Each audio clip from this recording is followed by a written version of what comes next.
Good morning. My name is Betsy Cook, and this morning we're going to talk about preparing for the teacher incentive allotment from an HR perspective. For many districts, being on T-test will meet the required components of the teacher incentive allotment, the teacher observation, and the student performance measure. But for most, that does not mean you're ready to hit submit on the TIA application. Many of you have heard about that Texas two-step for the approval of the district's TIA systems. First, your system needs to be validated by TEA, and then second, Texas Tech is going to perform a data validation on your system. And the TIA will require districts to not only do teacher observation and measure student growth, but to do it well.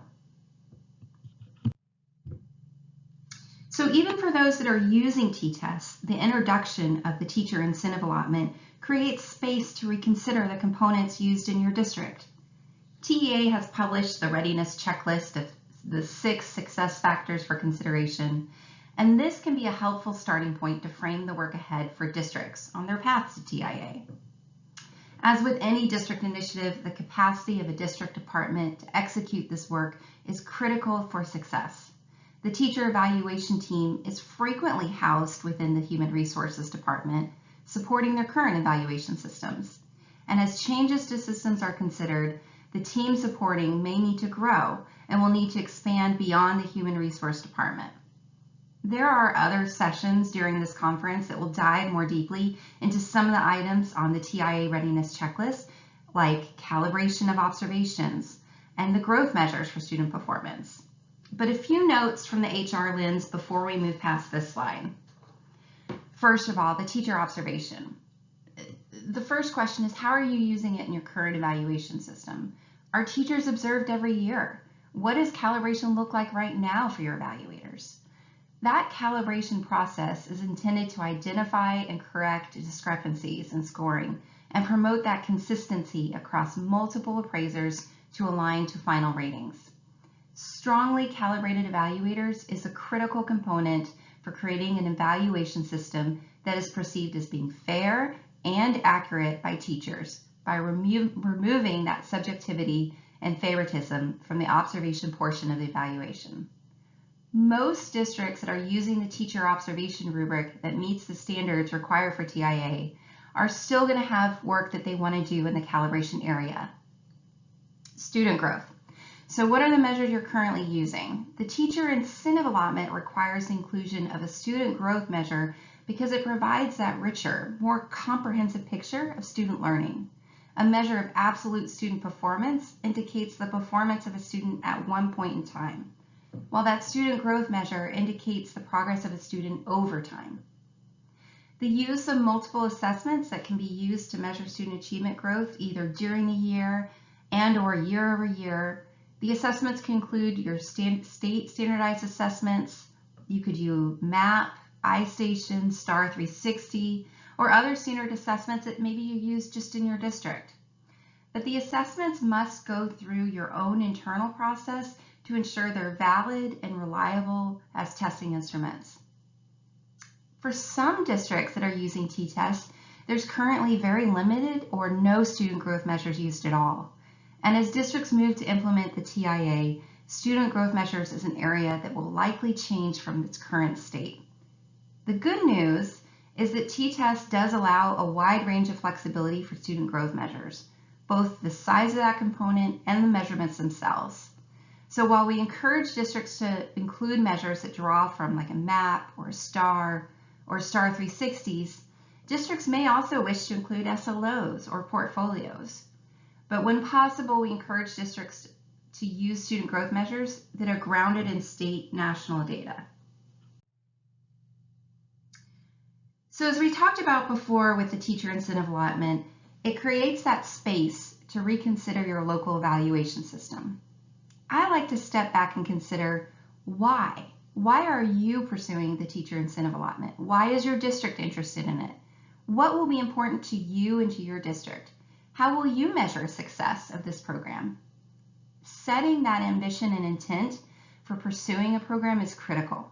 It'll help ground you in the design, and it's going to help you as you work to gather those across the district to support in the development and launch of your TIA system.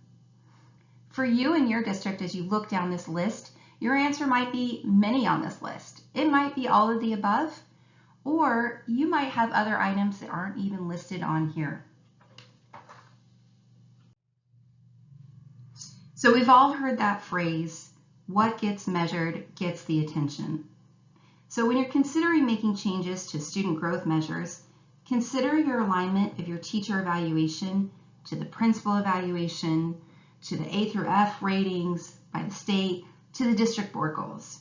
Do you feel that thread being pulled through your evaluation systems? Does the measure that you're proposing in the TIA support your district goals? For example, one district that we've worked with had a board goal that was primarily focused on closing their achievement gap. That was their number one priority. And they pulled that thread down into the teachers' individual classrooms, making that be one of the measures of student growth and student progress.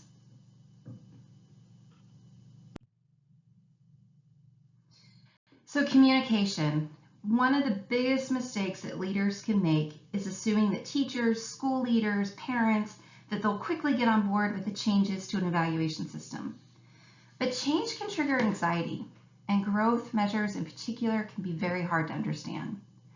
It's important to remember that teachers and principals will be the ones implementing the evaluation system every day. And so district leaders need to engage them continuously to build that buy-in and understanding and get the feedback on what's working and what can be improved. Districts that have led change successfully have done so after significant stakeholder engagement and can honestly say that stakeholder input drove the changes. Change management and communication is critical for districts implementing the teacher incentive allotment. Educators may already have some assumptions or misconceptions around teacher incentive allotment, so it's important that a district provide the clear communication and information to leaders and to educators.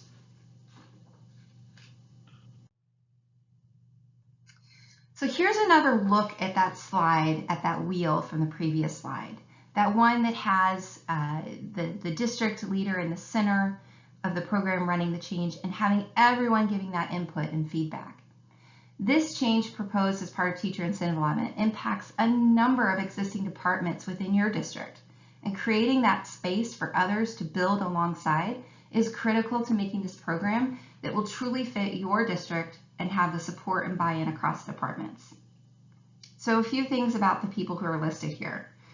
The human resources or human capital management.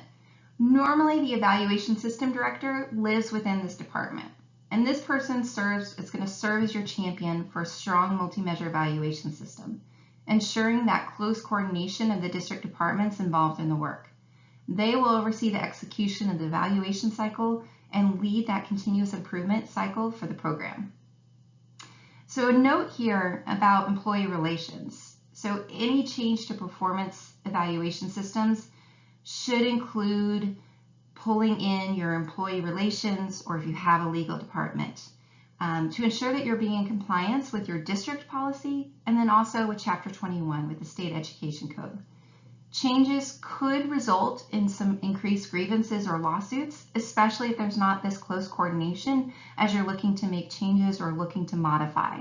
So including employee relations and legal in the design and implementation can help mitigate the exposure for a district. Evaluation and assessment is on here. This person is going to help oversee the calculation of student achievement and growth measures. If you want to do a student survey, they'll probably help with the administration of it. They'll help produce your overall evaluation scores, and the district may choose to outsource this role and responsibilities depending on capacity. Some other districts work with ERG or SAS in this area. Campus leadership and teachers.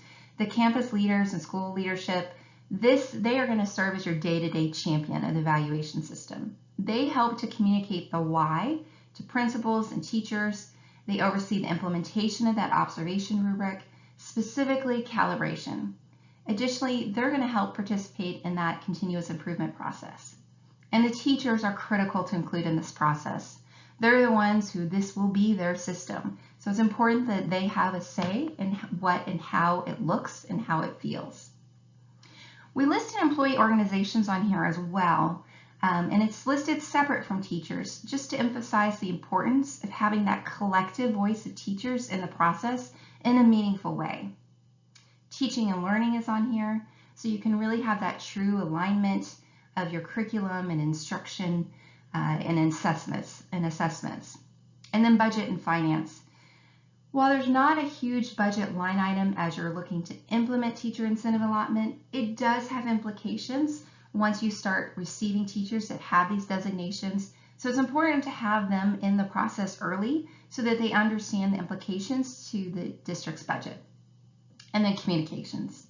Having someone from our communications department is so valuable because they can assist with that stakeholder engagement. They can create those resources and those forums to share the information, and it is so important for a successful implementation. So within these groups, you normally are going to have a core team that's formed. And in that core implementation leadership team, you've got that project lead. They're the ones who are helping shepherd your district through the teacher incentive allotment application process. That person frequently lives in human capital management, or perhaps is a deputy soup, someone who handles those special projects of a district.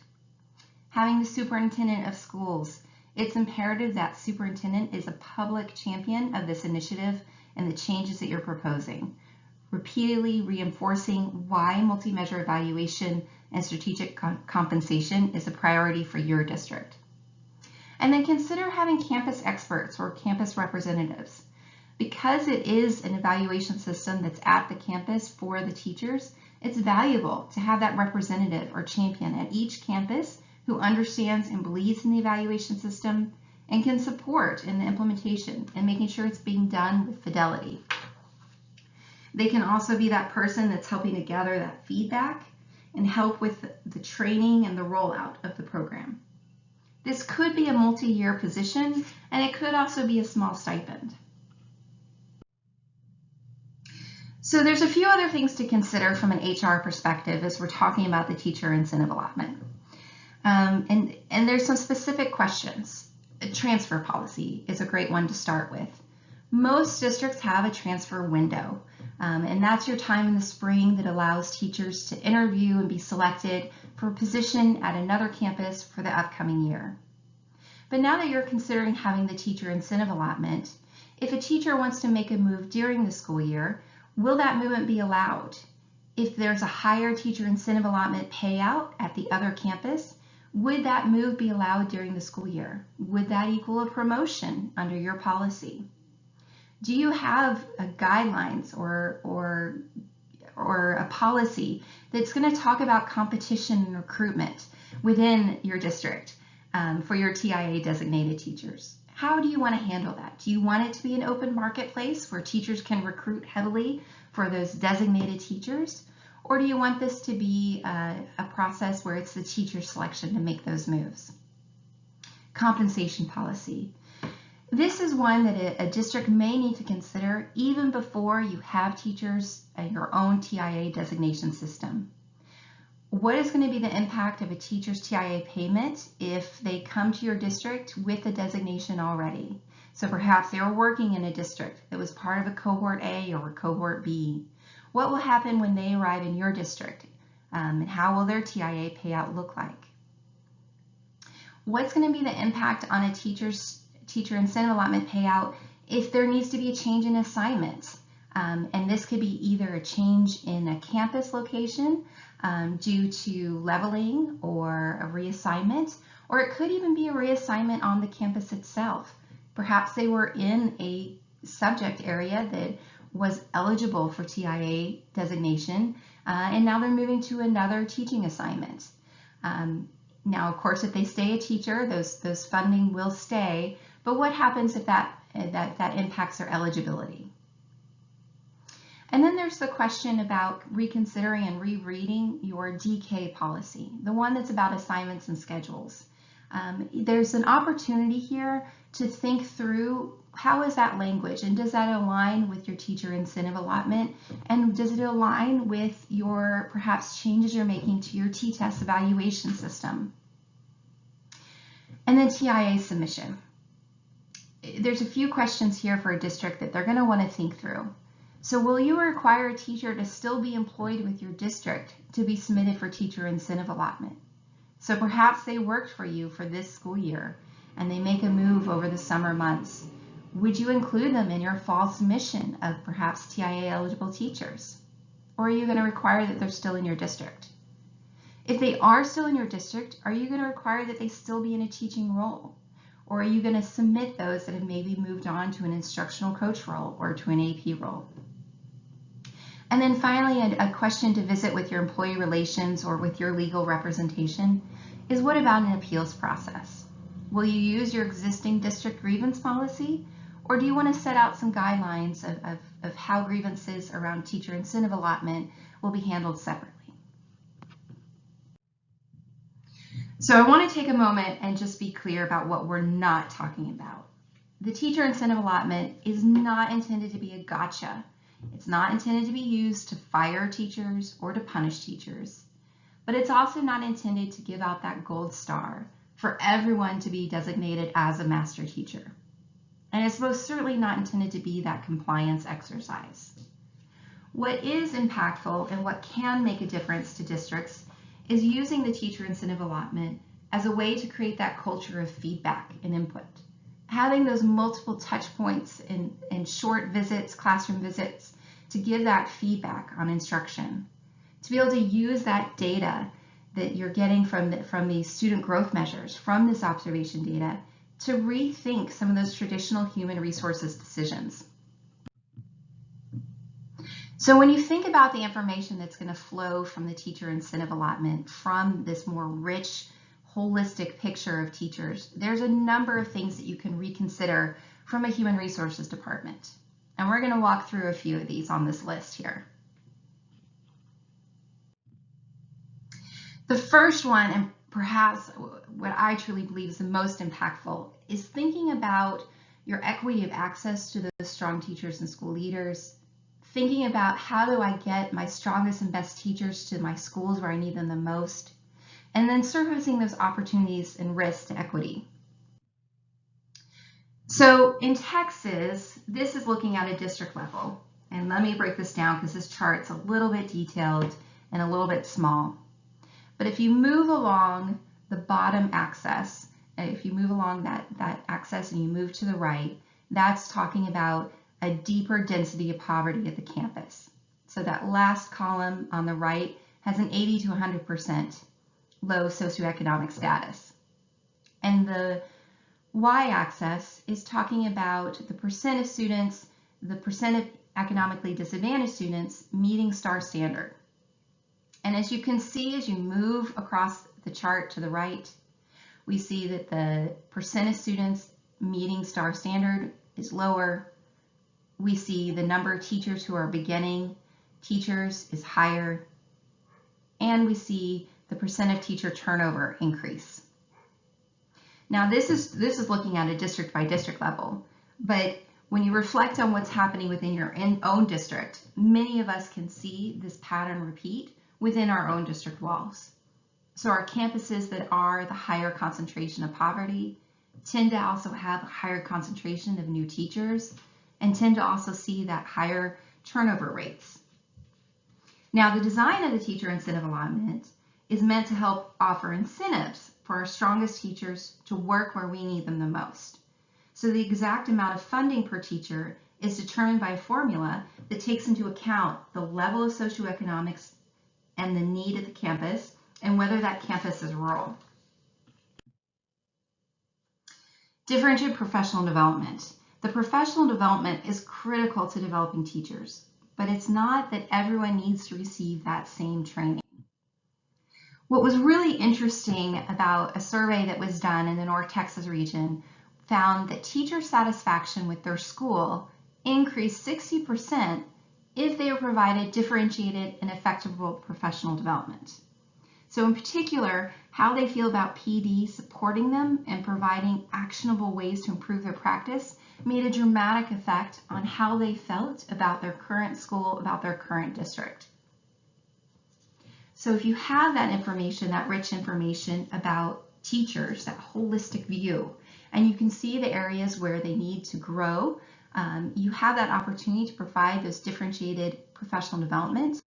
And even more exciting is that you have that chance too to see those that are excelling and recognize them and offer them the chance to lead professional development.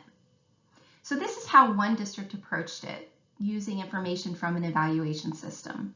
So the teachers that were still new or still developing in their craft, they had more prescribed hours. So when they looked at their professional development hours over the year, they had more that were required that they take. But they still had some choice hours that they worked with their administrators to decide where and what they needed to grow. And then the stronger the teacher performer, the less that was prescribed, the less that was for the required trainings, and they had more choice to develop to what they wanted to take for the professional development. And they were offered that opportunity to actually lead the professional development. Retention strategies. And this is one of the goals of the teacher incentive allotment. How do we keep our strongest teachers in the classrooms?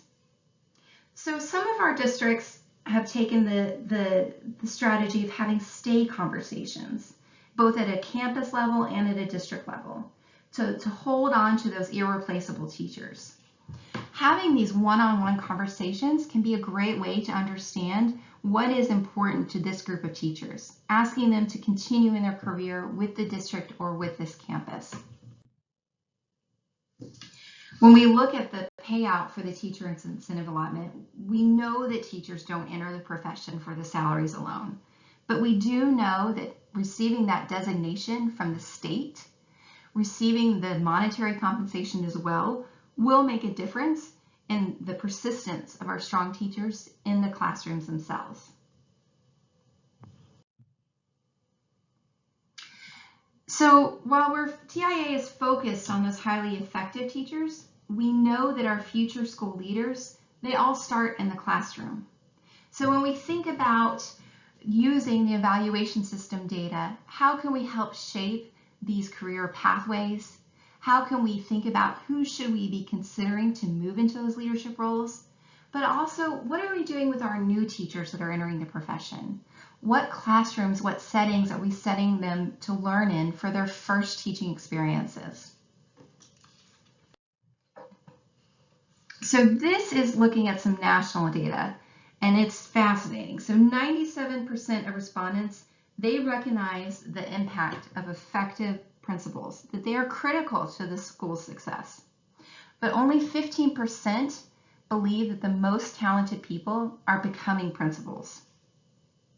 Using your evaluation system data, using that rich data, can help identify some of those teachers that may be those strong fits to move into those next roles.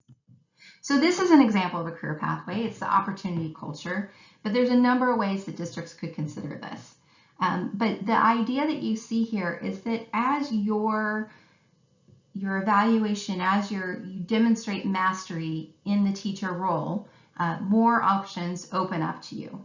Now this could be used and still keep teachers in the classroom settings. You could use this data to consider who should be that grade level chair, who should be the content level chair. Oftentimes it's used right now just based solely on seniority. But this gives you a chance to reconsider and think about using proven performance. You can also use this as you're considering who should move into that coach role or you move into that blended master teacher role. House Bill 3 also includes funding for a teacher mentor program allotment. And some of you may be applying for that as well as part of your district. And it funds stipends for mentors as well as other costs associated with mentor teachers in their first 2 years. So I encourage you, if you haven't explored it, there's more information on the website. But there are some best practices, even if you're not applying for the mentor program allotment, to consider in your district. So you could set, certainly having an application process, setting a minimum number of years of service, but you could also consider setting a performance standard. So you need to demonstrate proficiency before you're allowed to host that new student teacher or be a first-year teacher mentor. And then certainly providing that framework for the mentor-mentee working relationship whether it's the frequency of meetings, whether it's setting agendas and topics for those meetings, and certainly having trainings for the folks for how to be a strong mentor can be really important. So I want to thank you for your time today, and there's certainly more around this topic to dive into. So I've included my information here for you to reach out with additional questions as well. But thank you so much for joining me today as we talked about the teacher incentive allotment.